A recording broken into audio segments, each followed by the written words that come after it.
Hi, everyone, and welcome to the Digital EDU Dialogues podcast. I'm Angela Britcher, and joining me today is Krisler Bailey. She is a professor and success coach who's built a really strong following on social media, where I have been enjoying her Instagram posts, where she is helping high school and college students find success as they start school. So welcome to the podcast, Krisler. Hi, Angela. Good morning. Thank you so much for having me. I'm excited to talk to you today. Well, I am so excited for you to share your message. We are going to talk about how you help students ace that first year, maybe that second year, or even get ready for school, and the things that we as faculty and parents can do to support them. And I want to start by having you talk about your journey, how you got from working in higher ed to making this transition to coaching.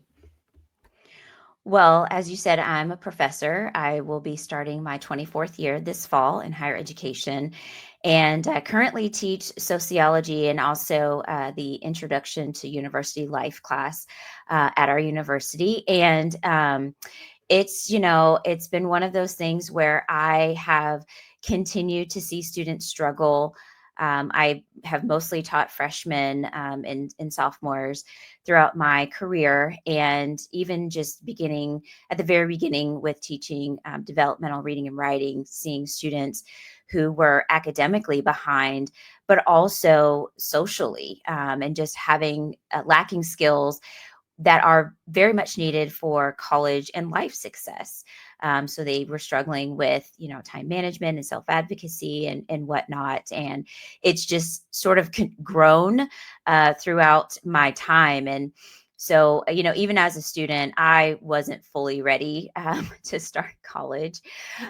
So I even, look back on my years and think, man, it could have been helpful to have somebody.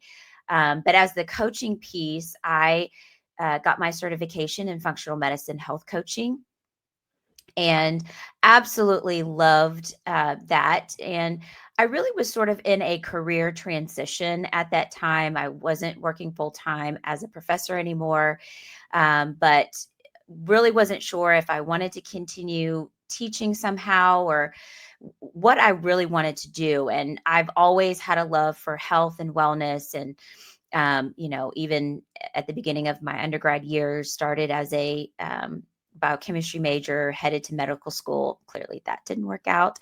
But, social major, community health minor, just all the social, cultural, and economic things that go into health and wellness, that's always been a love of mine and an interest. So when I found this coaching program, I just was immediately attracted to it. Functional medicine looks for root cause and deals with lifestyle. So that also aligned. And so I originally thought, I'm gonna sort of change and coach women who were like me, moms who are busy and weren't really focusing on themselves and their health and well-being. But I couldn't get away from the students. I continued to teach, part-time classes here and there, and I just kept seeing the problem over and over and over again. And I've taught in 2-year schools, 4-year schools, public, private, all over the DFW Metroplex. And it does not matter. The issue is there.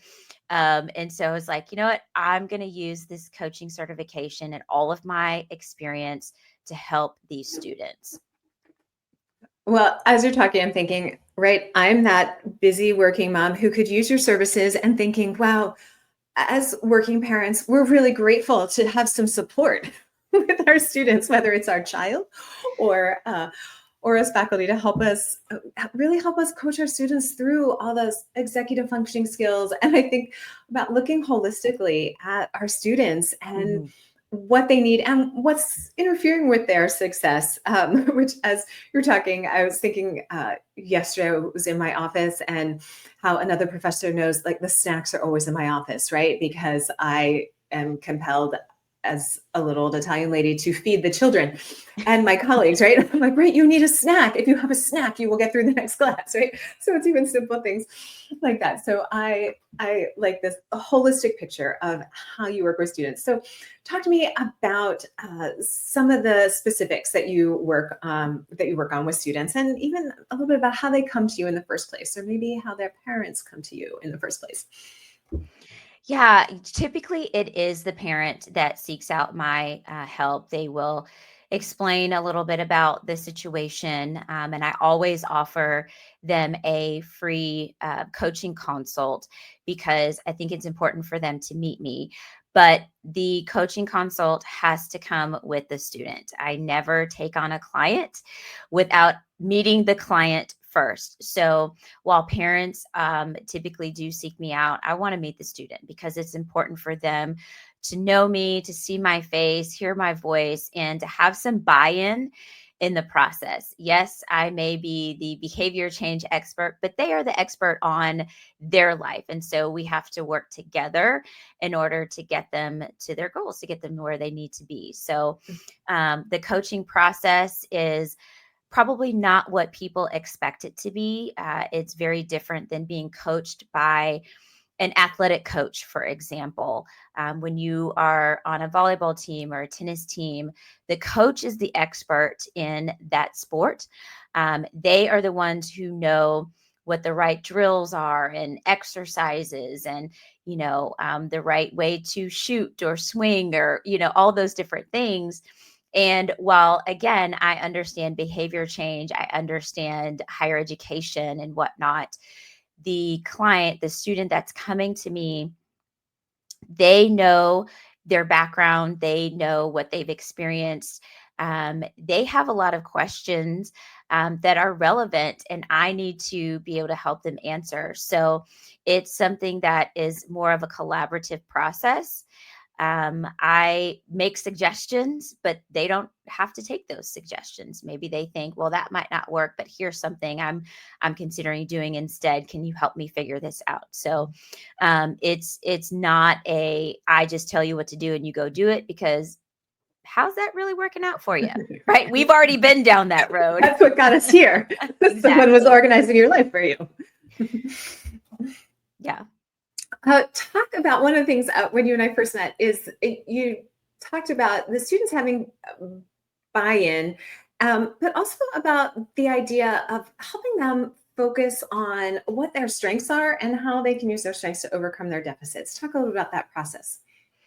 Yeah, one of the things that was a part of my coach's training was a strengths assessment. And it was interesting because before we began our training, we all took the assessment to see what our strengths were. And I was sort of surprised to see what mine are. And so now I love giving that assessment to my clients because they sometimes are right on the money and sometimes they're surprised. And we talk about those top 5 strengths and what they mean, and looking at their past to see maybe how they've used those strengths already to make it through, dealing with conflict, maybe dealing with their siblings, or if they have had struggles in school. So we talk about that. But then also, how are you going to use those strengths moving forward? So, I have a client who, when she did her strengths assessment, she came out as a quote unquote commander. And she did her assessment after we had actually had our initial meeting. And I thought, man, this is right on the money, because we had been talking and she was telling me about, loving a plan and, taking action and, not being one to sit back. And she talked about her father having a military background and, all the places she's lived. And I was like, oh, girl, this is so you. And then as we began talking about her plan to change her major and choose her career path and all of that, that theme just kept coming up over and over again. And I would say, oh, well, it sounds like, this is coming back into play. And what do you think about this? And so it was a really great way for her to see how that particular strength of hers was a part of her past, but how she could use it to help sort of propel her forward as well. Yeah, and it gives you a common language too when Mhm. we use a tool like that. And to be able to refer back to find those successes so they can see, oh, right, I have already done this, and now I can apply it to my future. Mhm. Talk about some of the practical things that you do and how you go about working with students to define their goals. And then one of the things that you and I talked about that I thought was really great was you really help them figure out why they want to achieve that goal, what it looks like. Yeah, a lot of students come to me with very specific grade goals. They'll say, or maybe they're not so specific at first. They'll just say, I want to get good grades or I want to get better grades. And one of the things we do is hone in on what does good grades mean to you? Because what that means to me, what that means to their parents, what that means to them could be very different. So we sort of start there with what are your goals and then make them more specific. So they say, I want to be able to talk to professors. Well, what does that mean? Talk to professors when? How? Do you want to go to office hours? Do you want to be able to talk to them during class and discussion? What does that look like? And so we get more specific with their goals. And then we start working on actions. So if you want to take advantage of campus resources, well, what resources do you mean? Supplemental instruction. Okay. Why do you want to go to supplement instruction? Why is that important to you? And so we work through the whys. Okay. Well, now that we know why that's important to you, when are you looking to go? How many times would you like to go? What do you think are the benefits of supplemental instruction? What types of behaviors do you think you should display during those sessions? So we talk a lot about those types of things. Lots of students struggle with time management. Okay, so again, that's a very broad thing. I want to manage my time better. What does that mean? Right? Does that mean you want to get on a routine for the day? Does that mean you want to start adding certain things in, like exercise? Like, what does it mean to manage your time better? And many of them don't really like this, but we start using calendars. Mhm. I encourage them to use a physical Yes. calendar. Yes, I have mine on my desk as well. I encourage them to use a physical calendar, but if they prefer to use a digital, again, I can suggest, but if that's not what they're going to do, then we pivot and we do what they are actually going to do and we work with that. What does that look like? They will say, well, what kind of calendar should I use? I don't know. Let me give you some suggestions. And I send them some suggestions and I say, look through these. What resonates? I have a young lady who is very artistic. She loves Mhm. creativity. She loves to draw. She likes to write. And so her planner has pages in it where she can color and Mhm. doodle. And then I have another young man who is like, I don't need all that stuff. He just wants, a basic planner, black and white, with some lines that he can write his to-do lists on. So we work with that. I really appreciate these concrete examples. And we've talked so much in the work world about setting SMART goals, right? And that idea that we've got it to that granular detail of how many times a week am I going to do this? And at what time and what day am I going to do this? And I think so many times, well, what I observe in students is they get to campus and they're so used to having that structure of high school life. Their day is all mapped out for them. If they are in the hallway unattended, someone is questioning it. When they get to class late, it is questioned. And all of a sudden, all those buffers are gone. And so I think having someone help them organize a structure for themselves can be so helpful. I'm meeting with a couple students today about that very thing, about Mhm. how to schedule and structure their week so that they can get their assignments done on time. And I obviously am a big fan of a planner. I have a creative daughter who also, we went to Michael's in the middle of the school year to get a very creative planner in the middle of the school year so she could get herself on track. But I do find that students, they like alarms. They'll go off on my class sometime, like, oh, that's my alarm to remind me to do this. I'm like, oh, great. I have 3 alarms set for in the middle of this class as well. So I was like, I have an alarm to remind me to walk from my office to here. Otherwise, I would be in my office chatting with all of you and forget to make the trek, the 10-minute walk here. So I've come to appreciate some of their tools as well when they tell me they want to use a digital tool. Like, oh, that is a good idea. So I think helping them find the thing that works for them, but as long as they've got that schedule or that structure, I think it's really what they need when they enter this new phase of life. One of the things that I really appreciate about what you do is that it's not just, I am the expert, I'm going to tell you what to do. It's about the relationship building and building that trust. If you could talk about that and how that's part of your work with your clients. Yeah, it's really important, again, that first meeting, that consult that I have, that they just get to hear what the process is going to be like and have a little bit of understanding before we even get started. But my first meeting with them, once they've, signed on as a client, is just asking them all kinds of questions, not to be nosy, but to get to know them. They have had, a short life, 18, 19 years, but a lot of experiences in that time. And when it comes to school, sometimes people haven't really asked them very much about things, or they haven't asked them deep questions or questions that they have had to think about. And so it's really helpful to get to know them a little bit. And I share things about myself as well. They know that I struggled my first 2 years in college. They know that I was a hot mess at one point in time. They know that I use a planner and I show it to them.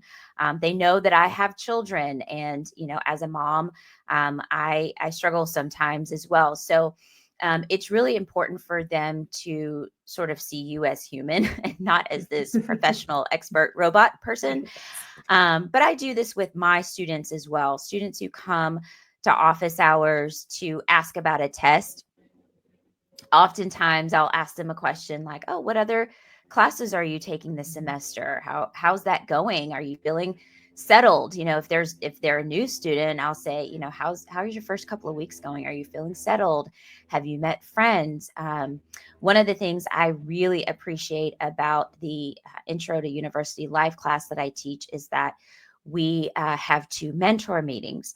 One is with me and the other is with the peer guide that I have. And so they have 2 people that they can connect with during that time and during the whole semester. But that is a set aside time that we meet with each student in the class one-on-one and just have a conversation. And man, I got to know those students really well in that short time and learn all about where they came from and why they decided on our university, and how many siblings they have, and if they're the oldest or the youngest, or if they were at FFA, or what sport they played, all kinds of things. And it just really sort of takes the discomfort, I guess, out of the professor student relationship or the professional client relationship. This moves perfectly into where we were going to go next, which was talking about how as faculty we can support them, and I appreciate so much that idea of that building that relationship outside of just our academic conversations with students. And I know I think hearing you talk about this peer mentor, I'm like, where was that in the 90s when when I was 18, 19? I would have loved that. As well as I know when I first started teaching in person, it was like, all right, this is the time the class starts. We're starting now. And now I have a much more fluid start to class, because that's an opportunity to be, as students are coming in, to be talking with them. Sometimes I'll have students create a class playlist. We'll play the class playlist. So that's an opportunity for them to talk about the music that's playing and connect. But an opportunity to hear from them about what else they're doing. I work with a lot of creative students. Want to show me about the esports game they covered that weekend where they did the broadcast, or the activities that they have going on. And again, it's an opportunity to learn more about them And I think the other piece for me is I get to incorporate those examples into our classroom then. And maybe even let's use that as your project.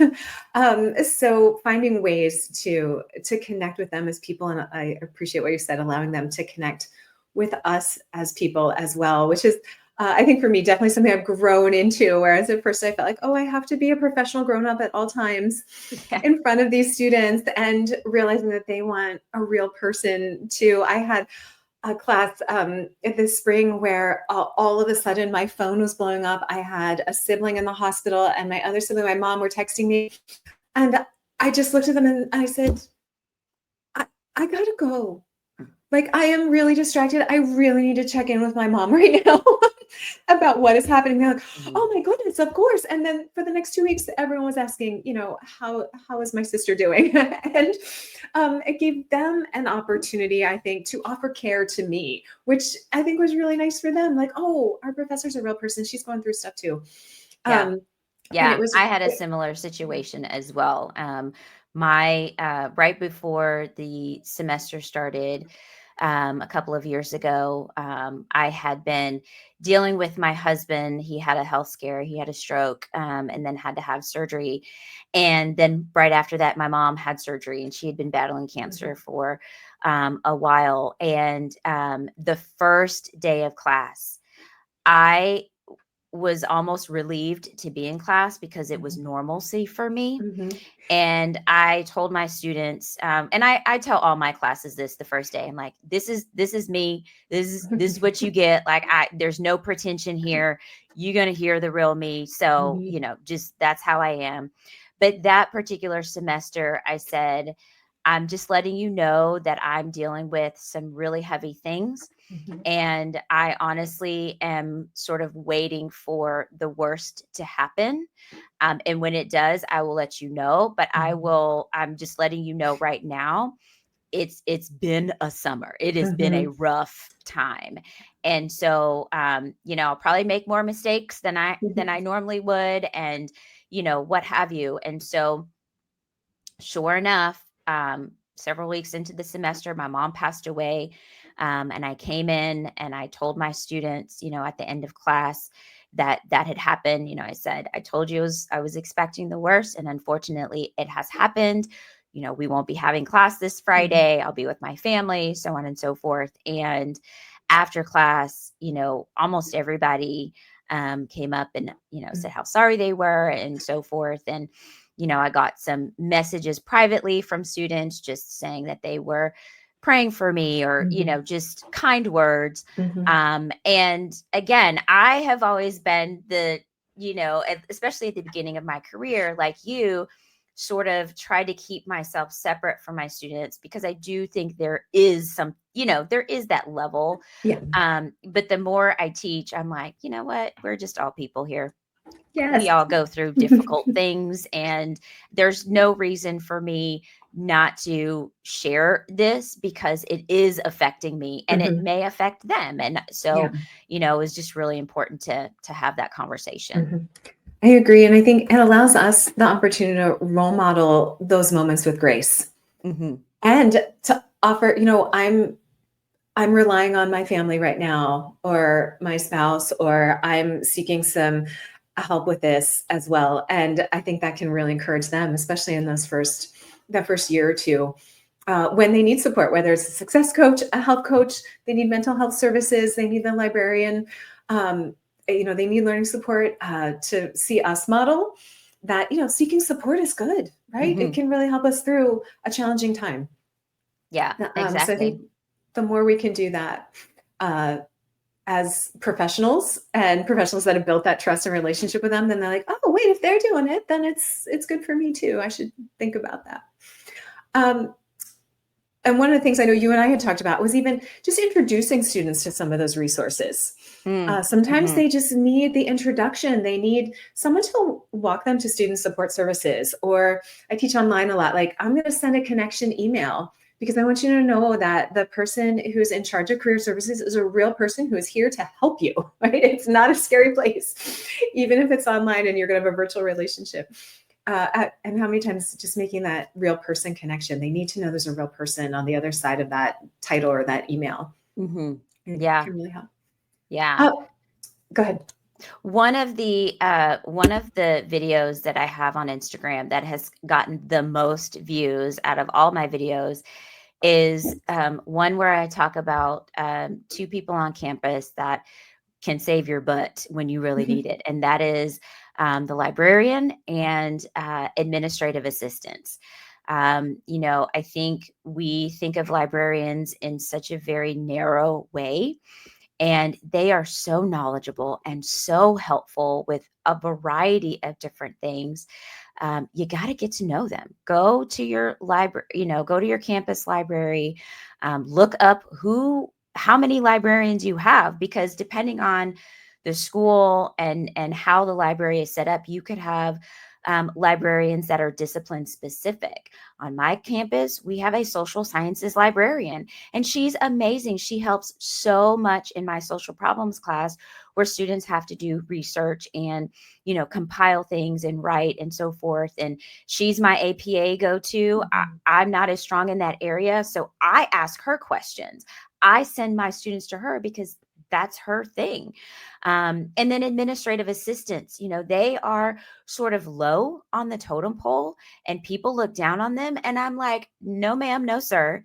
You treat them with respect, because they are the gatekeepers. They will know how you can get into classes. And if you talk down to them and treat them like trash, then they're going to lose your email.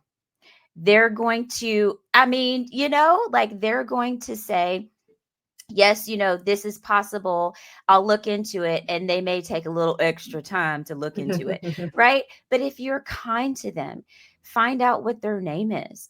When you walk in, don't just say, "Is Professor so and so here?" and go straight to their office. Say hello, greet them by name, and have those conversations with them, because especially if they are in under the department where you're majoring in, you're going to see them a lot and you're going to need them at some point. So don't treat them like trash. Treat them like the human beings that they are and deserve respect. And you will get so much more from that relationship than you probably ever expected. Yes, and I agree with that wholeheartedly. At one of my schools, we always say that the admin for our department is the person who really runs the place. And not only do I give her a thank you note at the end of the school year, but I always give students practice doing a handwritten thank you note, and how many times they write them to her because of that. So that is wonderful, nice. And I was in a meeting yesterday where we have a new librarian, and how she has offered to come into our intro writing classes, and we are all thrilled that students will get to meet the real person at the library, to know, yes, this is an invitation. You come see me, send me an email. I'm real and I'm here to help you. All right. One of my favorite things that you have shared recently on social media was a video about a mom's email and the mom wanting to have a relationship with the professor, and how should they go about this. So we could transition to talking about parents because I've certainly been on the receiving end of those parent emails where I have to respond and, well, your child has not signed a FERPA waiver. So um, here's how this conversation is going to be between them and I. But talk about, as parents, what can we do to be supporting our students and our learners as they get ready? I think this starts probably before people expect it to start.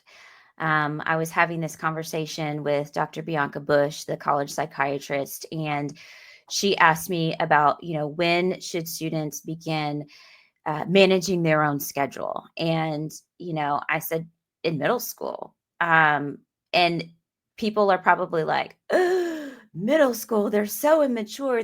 Yeah, you're right. They are.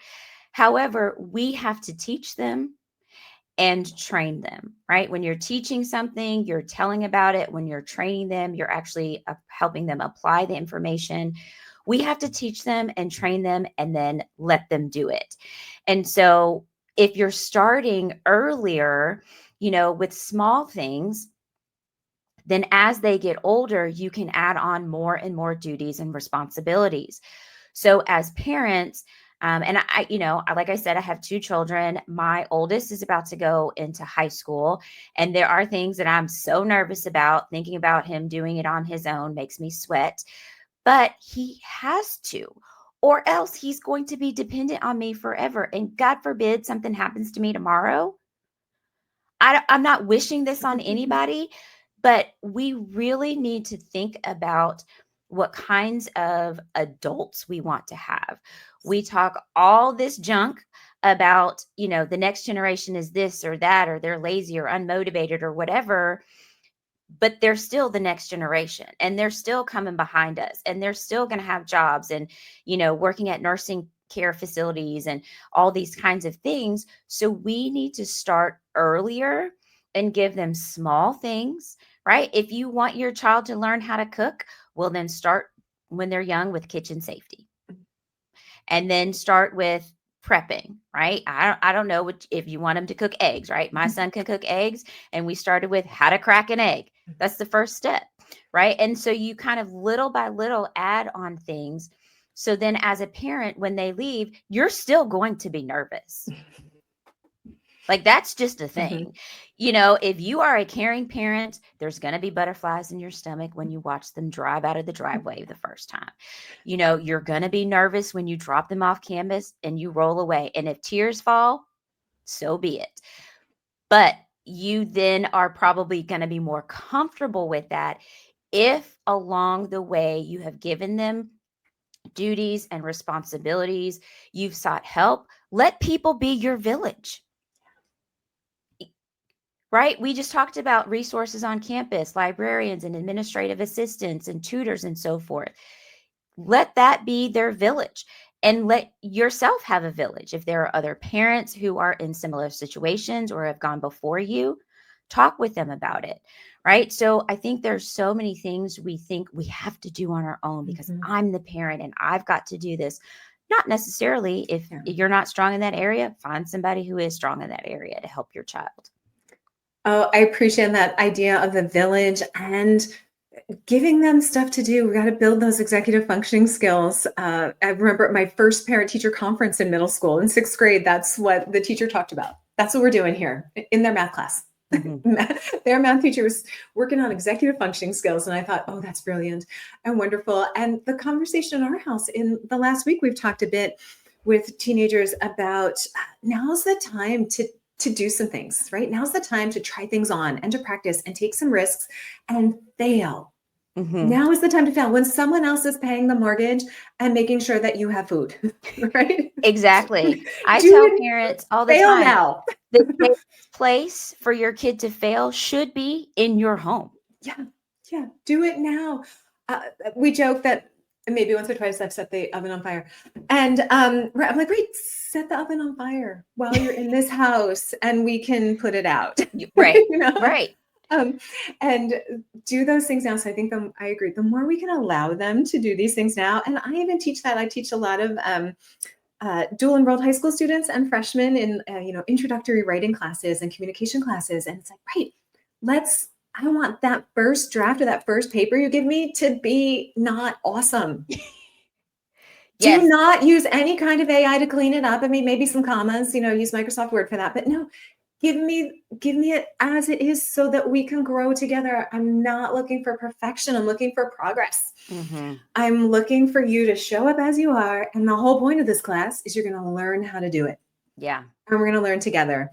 And we're going to grow together as we do this. And I think, something that the gift of working with college students and teenagers is it definitely informs my parenting as well, as I parent a teenager into that next phase. But yes, to give them the tools now. So before they get to that first week on campus and they forget to eat and they don't know how to do the laundry and they don't know how to get where they need to be on time. Right. Because it's going to happen, and allow them some grace to fail. So, all right, Krisler, anything else that you think is important that we share with families, with students, with faculty and parents today? Yeah, I love this question. And I think it's a question I will be continuing to ask as I move forward with coaching and working with students is how will people know that you are a good student if grades didn't exist, if there were no ranking systems, if there was no GPA? How would people know? And I ask this question because we are so dependent on grades to tell us who we are, to tell us that we're a good student, to tell us that our kids are doing well in school. And I think that has been to our detriment in some ways. And so, thinking about character, thinking about identity, thinking about the roles we play and our interactions with others, really should be something that we um, consider more, that we talk about more, that we help our students and our children to understand that they are not an A or a C. They're not a certain percentage. They're not their rank. They're not their GPA.